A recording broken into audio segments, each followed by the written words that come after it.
ईद उल अज़हा आते ही सुन्नत इब्राहिमी अदा करने के लिए मुसलमान कुर्बानी के मवेशी खरीदने में मसरूफ़।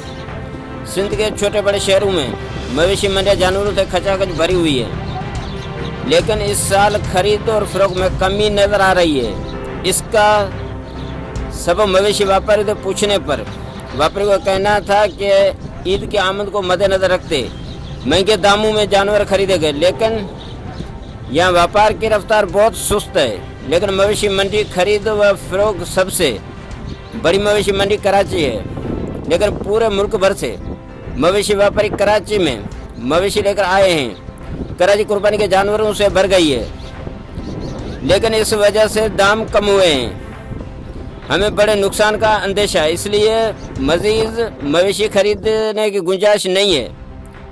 ईद की वजह से दाम बढ़े हैं और कराची मंडी तक मवेशी पहुंचाने का खर्चा, व्यापार की बिल्कुल सुस्त रफ्तार, ये रिस्क है। हम ज़्यादा रिस्क नहीं उठा सकते। Ghulam Mustafa Zohar, bureau chief, City One News, सिजावर।